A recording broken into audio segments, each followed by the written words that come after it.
Hello students, तो आज मैं लेके आया हूँ फिर से आपको रिमेनिंग जो टॉपिक रह गया था हमारा पैथोफिजियोलॉजी के आपका जो लेक्चर थर्ड का जो आपकी जो सेल इंजरी चल रही थी उसमें कुछ टॉपिक्स कंप्लीट। तो फिर से हम डिस्कस करने वाले हैं आपका रिमेनिंग टॉपिक्स। तो चलते हैं उसी स्लाइड्स पे जहाँ से आपका रह गया था। एडेप्टेशन चेंजमेंट चल रहे थे लास्ट क्लास में, डेफिनेशंस हो गई। तो ये सारी चीज़ें हैं मैं जो आपको बताने वाला हूँ। ये आपकी कंडीशन होती है हाइपरट्रोपीज। हाइपरट्रोपीज में देखो दिख रहे होंगे आपकी जो कंडीशन, सेल्स की जो कंडीशन है या डायमीटर है वो बढ़ गया है, ठीक है। एट्रोपी में देखो सेल का साइज घट गया है। डिस्प्लेसिया में ये को आपकी जो सेल्स की जो प्लेसमेंट है वो चेंज हो रही है। मेटाप्लेसिया में उसकी फिजिकल एक्टिविटी बदल रही है। और आपका नेक्स्ट है आपका हाइपरप्लेसिया है। हाइपरप्लेसिया में मैं बताया, हाइपर मतलब अधिक हो जाना, यानी कि उसकी जो सेल्स की जो क्वांटिटी है वो अधिक हो रही है, उसको हम हाइपरप्लेसिया कहेंगे। नेक्स्ट है, नेक्स्ट टॉपिक है ये आपका कैल्सिफिकेशन। तो what is calcification? It occur when A calcium building up in body tissue, blood vessels और ऑर्गन, यानी कि हर एक आपकी जो ऑर्गन्स है, टिश्यू है, उसमें कैल्शियम की बॉडी बिल्डिंग मतलब रिक्वायरमेंट होती है। This buildup can be harden and disturb body's normal process. अब इसका मतलब क्या होता है कि जो आपकी जो इनकी प्रोसेस है, इनके अंदर जो कैल्शियम जाने की प्रक्रिया है, रिएक्शंस है, वो थोड़ी सी टिपिकल हो जाती है और डिस्टर्ब हो जाती है। यानी कि उसका जो way of reach of calcium है वो डिस्टर्बेड हो जाता है, ठीक है ना। जो नॉर्मल प्रोसेस से क्या है, नॉर्मल प्रोसेस से नहीं होता, कह सकते हैं वो एबनॉर्मल से चलता है, कभी अधिक कभी कम, कभी देरी से कभी अधिक तेजी। तो ये कभी जल्दी, ये उसको हम क्या कहते हैं, कैल्सिफिकेशन प्रोसेस के नाम से जानते। Calcium is a transported through the blood stream and found in every cell. As result calcification can occur in almost any part of the body. About 99% of body's calcium is in the teeth and bone। यानी कि जो calcium की जो process है, each and everything tissue, cells, organ के साथ जो पास जो आपका कैल्शियम पहुंचता है उसकी जो एक वे है, एक ट्रांसपोर्टेशन का वर्क है, वो कौन करता है, ब्लड स्ट्रीम। ब्लड के साथ वो मिलेगा और वो पूरी बॉडी में, ब्लड का क्या काम है, सर्कुलेशन करना। जो भी ब्लड में जाके मिल जाता है वो ब्लड के साथ सर्कुलेशन की हेल्प से आपकी जहाँ रिक्वायरमेंट है वहाँ पहुँच जाता है, ठीक है ना। नेक्स्ट हम चलते हैं type of calcification. Calcification can form in many place throughout body. ये कई प्रकार का होता है। Number one, small and large arteries, heart vessels, brain where is known as a cranial calcification, यानी कि ब्रेन के अंदर, जिसको हम क्रेनियल कैल्सिफिकेशन के नाम से भी जानते हैं। Joints and tendons such as knee joints and rotator cuff tendons, soft tissue like a breasts, muscles and fat, kidney, bladder and gall bladder, some calcium buildup in harmless, यानी कि बहुत ज़्यादा कैल्शियम बढ़ जाने से वो हार्मलेस। जैसे मैंने पहले बताया था कि कैल्शियम की जो पहुंचने की जो नॉर्मल कंडीशन से या तो कम हो सकती है या ज़्यादा। अगर बहुत ज़्यादा बॉडी बिल्डअप हो गया कैल्शियम तो वो भी हार्मलेस होता है। These deposits are believed to be body's response to inflammation, injury और certain biological process। और जैसे ही इसके अंदर आपका जो कैल्शियम बढ़ जाता है तो उससे आपकी रेस्पॉन्स क्या है, इन्फ्लामेशन की कंडीशन बढ़ जाती है, इंजरी स्टार्ट हो जाती है, ठीक है ना। और कॉजेज ऑफ कैल्सिफिकेशन, किस वजह से आपका जो कैल्सिफिकेशन स्टार्ट होता है। Many factor have been found to be play a role in calcification. Calcification बहुत सारे फैक्टर्स हैं जो कैल्सिफिकेशन प्रोसेस को करने में आपको फैक्टर अफेक्टिंग होते हैं। दीज इंक्लूड इन्फेक्शन, जिसके अंदर आपका इन्फेक्शन स्टार्ट हो सकता है, ठीक है ना। कैल्शियम मेटाबॉलिज्म डिसऑर्डर आपका हो सकता है कि आपका जो मेटाबॉलिज्म है कैल्शियम का वो अधिक हो रहा है। दैट कॉज है हाइपरकैलेमिया, जो क्या कॉज करता है, हाइपरकैलेमिया। अभी हमने एक हाइपर वर्ड ऊपर सुना था, जो आपका टाइप में था एडेप्टेशन चेंजमेंट में, तो हाइपर का मतलब बढ़ जाना। तो इसी जैसे ही कैल्शियम बढ़ जाता है उसको हम कंडीशन को क्या कहें, हाइपर कैलेमिया। कॉमा नेक्स्ट है जेनेटिक और autoimmune disorder affecting the skeletal system and connective tissue peristaltic inflammation. और इसमें क्या हो सकता है, आपकी ऑटो इम्यून डिसऑर्डर भी हो सकते हैं जिसकी वजह से आपका क्या हो जाए, इन्फ्लामेटरी कंडीशन स्टार्ट होती है। तो नंबर 1 इसके अंदर क्या है, alkalosis.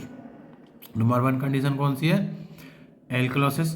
Alkalosis is a excessive blood alkalinity caused by an overabundance of bicarbonate in the blood or loss of acid from the blood or by low level of carbon dioxide in blood।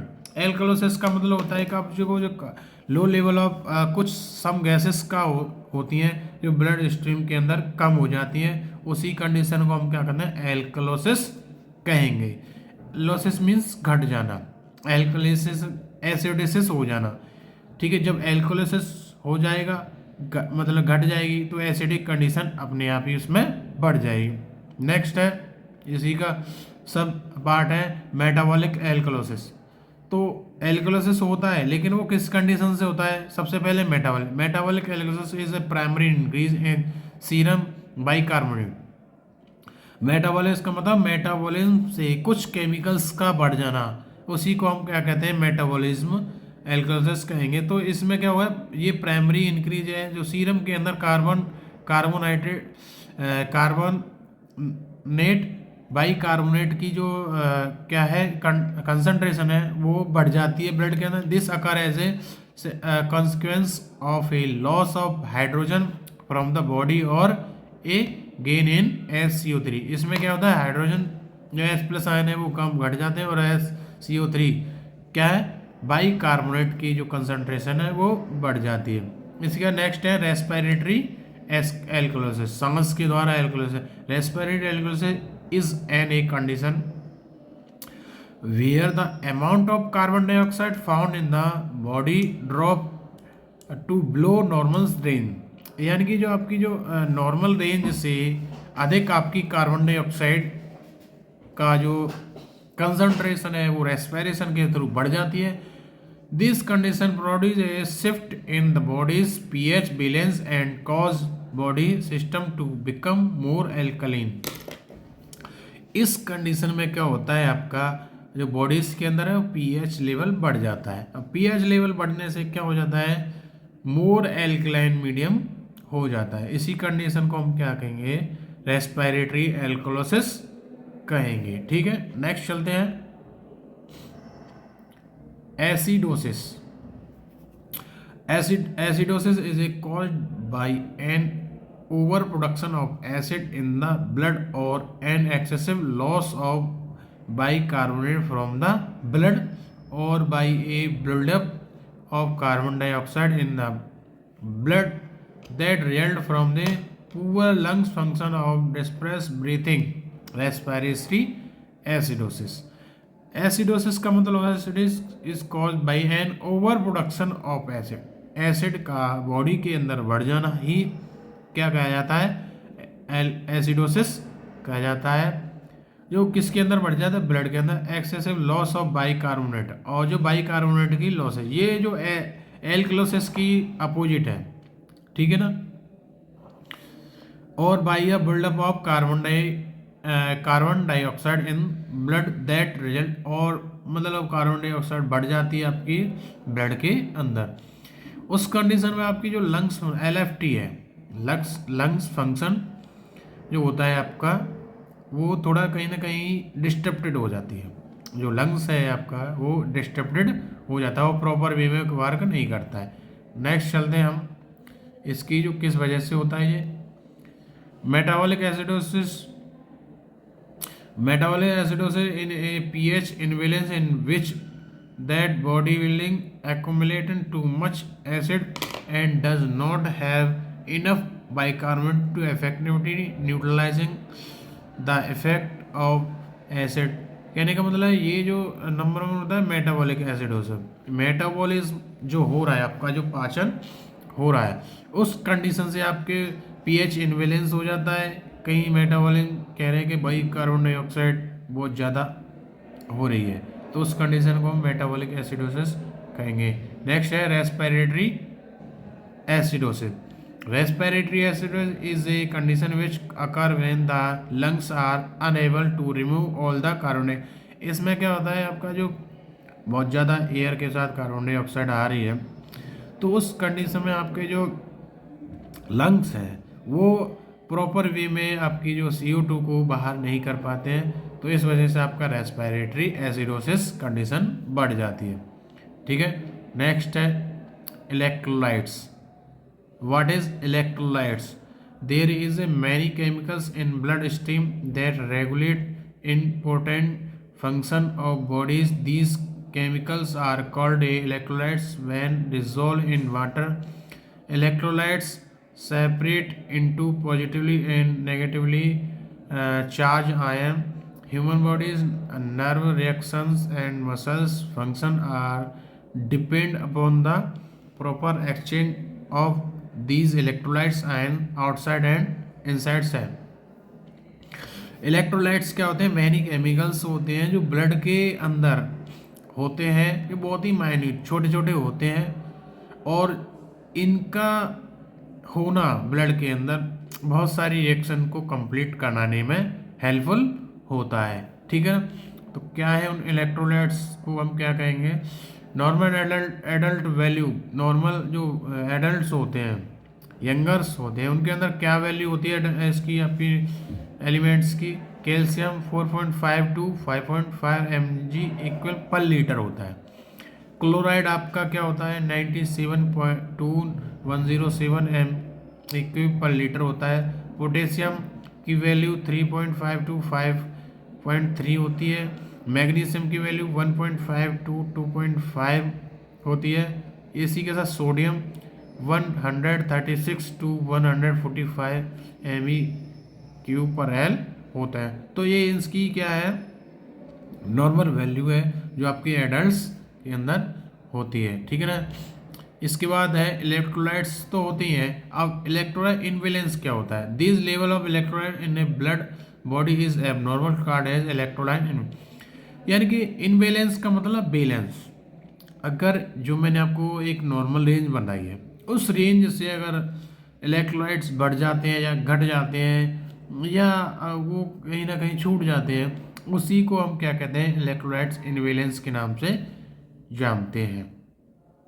इस condition में क्या problem आ सकती है बेटा? इस condition में आपका diarrhoea है, वोमिटिंग है, प्रिस्पायरेशन है, इंजरी है, ब्लड लॉस है, फ्लूइड लॉस फ्रॉम बोन्स है, ईटिंग डिसऑर्डर है, एल्कोहलिज्म है, कैंसर है, डायबिटीज। ये अगर इलेक्ट्रोलाइट्स की कमी हो जाती है तो ये सारी जो डिजीज़ हैं आपको कॉजेज हो जाती हैं, जैसे डायरिया है, उल्टियाज है, ठीक है, और इंजरीज जो आपके सेल्स के अंदर जो हमने पढ़ी थी वो बढ़ जाती है, ब्लड लॉस बढ़ जाता है, यानी कि लॉस होना बढ़ जाता है, यानी कि आपका जो ब्लड है वो धीरे धीरे घट रहा है। ठीक है ना। इसके बाद ईटिंग डिसऑर्डर, भोजन करने में आपकी दिक्कत आती है, एल्कोहलिज्म हो जाता है, कैंसर और डायबिटीज जैसी डेंजरस डिजीज भी आपकी बॉडीज के अंदर हो सकती है। ठीक है ना। नेक्स्ट है मेलावेजोप्सिन। तो दिस क्लास को हम आगे कंटिन्यू करेंगे। अभी तक हम यही आपको बताता हूँ मैं कि आप जो नेक्स्ट टॉपिक होगा मैं नेक्स्ट टाइम में नेक्स्ट क्लास में समझाऊंगा। अगर ये आपको समझ में आया है तो अच्छी बात है, अगर फिर भी नहीं समझ में आया तो आप फिर से मुझसे पूछ सकते हैं नेक्स्ट क्लास के अंदर। ठीक है, तो मिलता हूँ नेक्स्ट क्लास में। आज के लिए बस इतना ही।